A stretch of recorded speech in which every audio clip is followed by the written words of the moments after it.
श्री शिवाय नमस्तु भयम। दोस्तों, जैसा कि आप सभी लोग जानते हैं कि 31 जनवरी 2026 यानी शनिवार को पड़ रही है माघ माह की शुक्ल पक्ष त्रयोदशी तिथि। और दोस्तों, यह वह तिथि है जो माघ माह में पड़ने वाली सबसे बड़ी तिथि है, क्योंकि यह शनिवार के दिन पड़ रही है और इसका बहुत ही बड़ा और विशेष महत्व होता है। पूज्य गुरु जी ने कहा है कि अगर कभी भी मौका लग जाए और माघ महीने की त्रयोदशी तिथि शनिवार को पड़ जाए तो आप लोगों को सरसों की तेल वाला उपाय तो अवश्य ही करना चाहिए। इन दोनों तिथियों का संयोग बहुत ही कम आता है।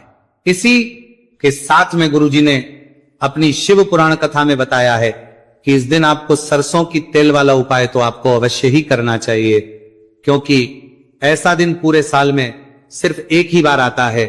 और दोस्तों, आप सभी लोग जानते हो कि शनिवार त्रयोदशी तिथि का अगर सबसे बड़ा कोई उपाय है तो वह सरसों की तेल वाला उपाय है। तो दोस्तों, त्रयोदशी तिथि के दिन आप लोगों को इस सरसों की तेल वाला उपाय को जरूर करना है। बहुत सारे लोग होंगे जिन लोगों ने इस उपाय को ना किया हो, मतलब पूरा साल निकल गया, उन्होंने किसी भी दिन इस सरसों की तेल वाला उपाय को ना किया हो। पर दोस्तों, आपके पास एक मौका बचा हुआ है, जो कि 31 जनवरी 2026 शनिवार त्रयोदशी तिथि के दिन है। इस दिन आप लोगों को इस वाले उपाय को जरूर कर लेना है।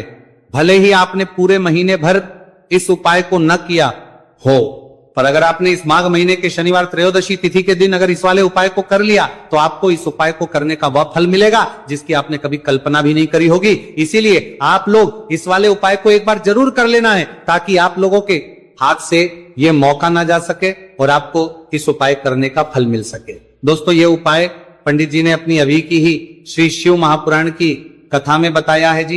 इस उपाय को आज हम आपको बहुत अच्छे से समझाने वाले हैं। इस वीडियो को देखने के बाद इस उपाय को समझने के लिए आपको कोई और वीडियो को देखने की जरूरत नहीं पड़ेगी। तो चलिए दोस्तों, उपाय को शुरू करते हैं। देखिए, ये इस माघ महीने के शनिवार त्रयोदशी तिथि के दिन ये इतना खास होता है, इतना महत्वपूर्ण होता है। देखा गया है कभी कभी बड़े बड़े पूजा पाठ अनुष्ठान जो मनोकामना पूर्ण नहीं होते, वह माघ महीने की शनिवार त्रयोदशी तिथि के दिन एक छोटे उपाय करने से ही आपकी मनोकामना पूर्ण हो जाती है। और बहुत सारे लोगों ने इस उपाय को किया भी है और उनको इस उपाय को करने का फल भी जरूर मिला है।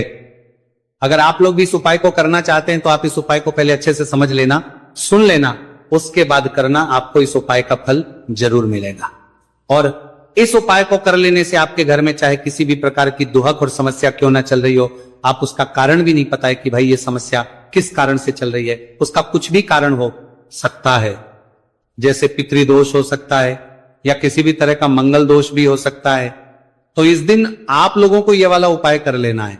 यह एक ऐसा उपाय है जिस उपाय को अगर किसी विशेष दिन पर किया जाए तो भाई उस विशेष दिन का जो है वह तो हमें मिलता ही मिलता है, पर हमने उस दिन पर इस उपाय को किया है तो हमें उससे भी बड़ा फल मिलता है, और फल बहुत जल्दी मिलता है, क्योंकि आप उपाय को बहुत ही बड़े और विशेष दिन पर कर रहे हो। तो चलिए आपके बारे में बात करते हैं, लेकिन उससे पहले आप लोगों को यह जानना आवश्यक है कि आखिर ये उपाय किस समय करना है, किसको करना है और कैसे करना है। तो चलिए हम आगे आपको वीडियो में एक एक करके बता देते हैं। लेकिन उससे पहले अगर आप लोग हमारे चैनल पर पहली बार आए हैं या फिर मेरी आवाज आज पहली बार सुन रहे हैं तो हमारे चैनल को सब्सक्राइब जरूर कर लेना और इस वीडियो को लाइक करके कमेंट बॉक्स में श्री शिवाय नमस्तु भयम ओम नमः शिवाय टाइप कर देना। तो सरसों की तेल वाला उपाय को हमें इस शनिवार त्रयोदशी तिथि के दिन कैसे करना है, किसको करना है, किस समय करना है और कहां पर करना है, ये सारे सवालों के जवाब आपको इस वीडियो में मिल जाएंगे। और जो ये वीडियो देखेगा भाई, उसको सरसों की तेल वाला उपाय जरूर करना चाहिए, क्योंकि इस दिन सरसों के तेल का भी बहुत ही बड़ा और विशेष महत्व होता है। और जब बात आ जाए सरसों की तेल वाला उपाय की, तो ये सोने पे सुहागा वाली बात हो जाती है। एक ही बड़ा उपाय हो जाता है इस शनिवार त्रयोदशी तिथि का।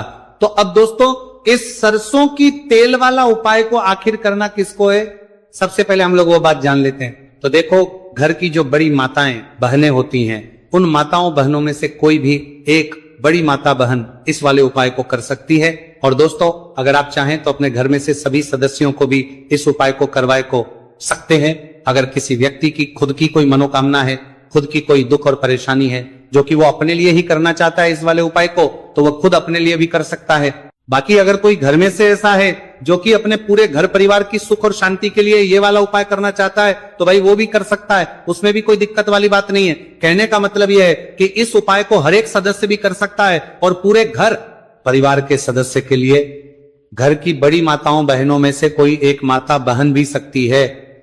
माताएं एवं बहनें अगर घर में उपस्थित ना हो या वह यह वाला उपाय ना कर पा रही हो तो फिर घर का कोई बड़ा सदस्य भी इस सरसों की तेल वाला उपाय को कर सकता है, चाहे फिर वह पुरुष ही क्यों ना हो, उसमें कोई भी दिक्कत वाली बात नहीं है। उसके बाद में दोस्तों जो अगला प्रश्न निकल कर आता है वह यह आता है इस उपाय को लेकर कि आखिर इस उपाय को हमें किस समय करना है, सुबह के समय करना है कि शाम के समय करना है। तो देखो इस वाले को आप लोग सुबह के समय भी कर सकते हो और शाम के समय प्रदोष काल में भी कर सकते हो। अब अगर आप पूछो कि भाई सबसे उत्तम समय कौन सा रहेगा इस सरसों की तेल वाला उपाय को करने का, तो हम आपसे बस यही कहेंगे कि इस उपाय को आप सुबह के समय करेंगे तो ज्यादा बेहतर होगा। बाकी अगर प्रदोष काल शाम के समय भी करेंगे तो भी अच्छा होगा, उसमें कोई भी दिक्कत वाली बात नहीं है। तो अब दोस्तों जो अगली सबसे बड़ी और महत्वपूर्ण बात है वह यह आती है कि सुबह अगर हम उपाय को करेंगे तो हमें कितने बजे से लेकर कितने बजे तक के बीच में करना है, और समय प्रदोष काल में करेंगे तो हमें कितने बजे से लेकर कितने बजे के बीच में करना है। तो देखो सुबह जितनी जल्दी हो सके आप उपाय को करने की कोशिश करना। बाकी अगर किसी कारणवश लेट भी हो जाओ, थोड़ी देर भी हो जाए, तो 10 या 11 बजे तक भी आप उपाय कर लेना, पर 12 बजे से ज्यादा देरी ना हो, इस बात का ध्यान रखना। उसके बाद में दोस्तों अगर शाम के समय प्रदोष काल की बात करें, प्रदोष काल का जो समय है होता है वो शाम के 6 बजे से शुरू हो जाता है। मतलब शाम के 6 बजे से लेकर 7 बजे के बीच का जो समय होता है यह समय प्रदोष काल का समय होता है। आप इस उपाय को 7 या 8 बजे के बीच में भी कर सकते हो। मतलब शाम के 6 बजे से रात 8 बजे के बीच में आप कभी भी इस वाले उपाय को कर सकते हो, उसमें कोई भी दिक्कत वाली बात नहीं है। अब देखिए शनिवार त्रयोदशी तिथि के दिन इस उपाय को करने से, जो सरसों की तेल वाला उपाय को करने से आप अपने जीवन में धन को आता हुआ भी देखेंगे और देखेंगे कि आपकी तिजोरी बहुत ही जल्दी धन से भरती चली जाएगी, क्योंकि शनिवार का दिन समर्पित होता है शनिदेव को और साल 2026 शनि का ही साल है। और साथ ही साथ जो लौंग का उपाय आपको बताने जा रहे हैं ये शिव शक्ति का है।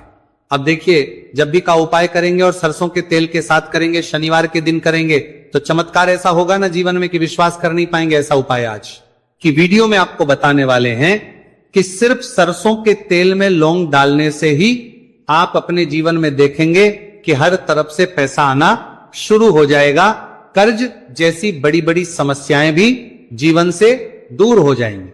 अब सबसे पहले आपको बता दें, देखिए भी व्यक्ति की कुंडली में अगर शनि दोष होता है तो जीवन पूरी तरह कष्टों से भर जाता है, उसे आर्थिक तंगी का सामना करना पड़ता है, उसके घर में बीमारियां भी आती हैं, उसका हर तरफ से नुकसान होता है, बाधाएं उसे घड़ती हैं, वह अपने जीवन के कष्टों से इतना ज्यादा परेशान हो जाता है कि हर प्रकार का उपाय करता है, सब कुछ करता है।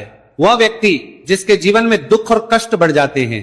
अब यह सच भी है कि शनि की पीड़ाएं जब किसी को परेशान करती हैं तो व्यक्ति हर तरफ से दुखी हो जाता है। लेकिन आपको बता दें, अगर कोई भी व्यक्ति शनि देव को प्रसन्न कर ले तो सुख और समृद्धि भी इतनी आती है घर में कि व्यक्ति संभाल नहीं पाता है, धन इतना आता है कि संभाल नहीं पाता है। अब साल 2026 में शनिदेव को जो प्रसन्न कर लेता है उसके जीवन के कष्टों को दूर होने में जरा सी देर नहीं लगती। तो चलिए बात कर लेते हैं। सबसे पहले उपाय की एक लौंग सरसों के तेल के दीपक में कैसे डालनी है और उपाय को किस तरह से आपको करना है।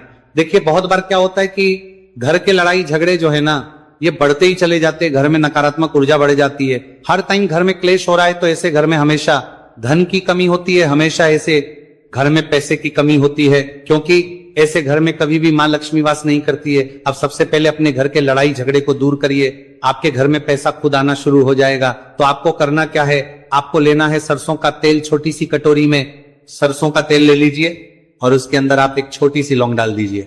अब मिट्टी का छोटा सा दीपक लेना है, ये दीपक आपको इसी सरसों के तेल से भरना है।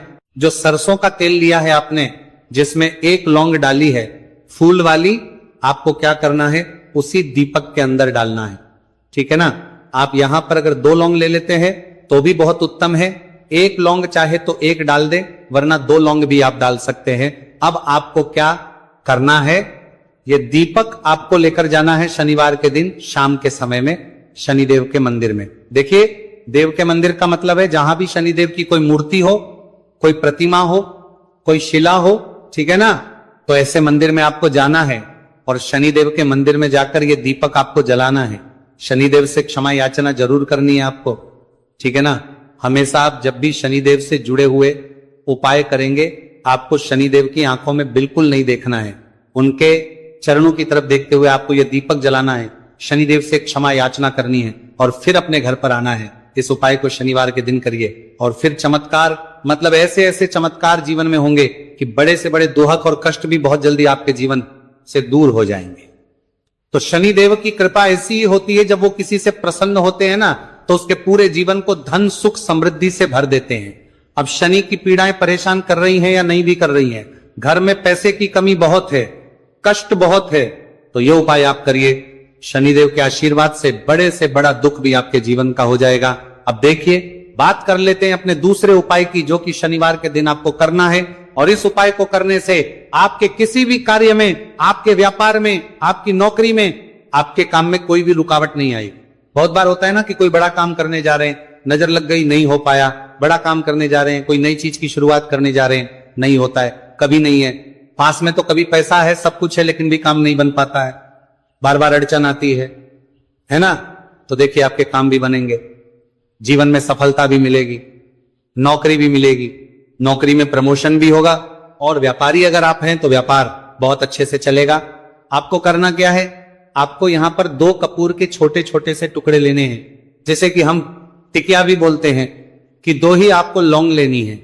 2 लौंग और 2 कपूर आपको एक दीपक के अंदर रख के अपने घर में प्रतिदिन जलाना है, मतलब हर दिन है शाम के समय में। और इसका जो धुआं है, ये आपको अपने पूरे घर में दिखा देना है। तो देखिए, जब भी आप लौंग और कपूर इस तरह से अपने घर में जलाएंगे, सबसे पहले तो आपका जो भी व्यापार है, नौकरी है, जो भी काम है, आपका बहुत अच्छे से चलेगा, उसमें कोई रुकावट नहीं आएगी, कोई नजर नहीं लगेगी। और अगर कुछ भी ऐसा है उल्टा सदा आपके घर में कि कोई नेगेटिव एनर्जी है, बुरी शक्ति है, तुरंत के तुरंत आपके घर से दूर होगी। जब भी आप और कपूर जलाते हैं ना, आपके घर में सकारात्मक ऊर्जा बढ़ जाती है, पॉजिटिव एनर्जी, जिसके बाद आपके घर में मां लक्ष्मी वास करती है। हमेशा ऐसे घर में धन की वर्षा होती है जो लौंग और कपूर अपने घर में जलाते हैं। लौंग और कपूर के इतने ज्यादा चमत्कार हैं, इतने ज्यादा लाभ हैं कि लौंग और कपूर के उपाय करके व्यक्ति अपने जीवन के बड़े से बड़े दुखों को भी जरा देर में दूर कर देता है। बस पूरी सच्ची श्रद्धा से उपाय करेंगे, तो उपाय करेंगे तुर उपाय करके बत्ती है, जरूर लाभ देगा और उपाय जरूर सफल होगा। तो ये 2 लौंग और 2 कपूर जलाए। अगर में कोई वास्तु दोष भी होगा तो वो भी दूर होगा और आपके काम में कभी अड़चन नहीं आएगी, कोई रुकावट नहीं आएगी जब आप लौंग के उपाय करेंगे। साथ ही साथ घर से बीमारियां हमें हमेशा दूर रहती है जब लौंग और कपूर का उपाय आप अपने घर में करते हैं। अच्छा, शनिवार का दिन तो बहुत खास होता है। जब भी आप लौंग कपूर के उपाय करते हैं, काली मिर्च के उपाय करते हैं, क्योंकि ये उपाय शनिवार के दिन करके और भी चमत्कारी हो जाते हैं। तो चलिए अब जल्दी से बात कर लेते हैं अपने तीसरे उपाय की। उपाय शनिवार त्रयोदशी तिथि के दिन का ही है और बहुत ज्यादा चमत्कारी है, मनोकामना पूर्ति के लिए है और धन में वृद्धि के लिए है। जो लोग कहते हैं ना कि धन बढ़ता नहीं है, उन लोगों को उपाय जरूर करना चाहिए। शनि की पीड़ाएं भी शांत होंगी और पैसा भी आपका बढ़ता चला जाएगा। तो देखिए, आपको करना क्या है, आपको यहां पर लेना है 1 चुटकी काला तिल। अब काला तिल शनि देव से जुड़ा हुआ है, शनि पीड़ा को भी शांत करता है और आपके घर में धन की वृद्धि भी होती है और कहीं ना कहीं आपके पितृ जो है ना, ये भी आपसे प्रसन्न होते हैं, क्योंकि काला तिल हमारे पितरों से भी जुड़ा हुआ है। अब देखिए, आपको करना क्या है, आपको लेना है 1 चुटकी काला तिल और एक दीपक आपको लेना है यहां पर, ठीक है ना। मिट्टी का दीपक ले ले आप और सरसों के तेल से भर ले से, चाहे तो तिल का तेल आता है उससे भी भर सकते हैं, ठीक है ना। अब दीपक के अंदर आपने तेल डाल दिया, सरसों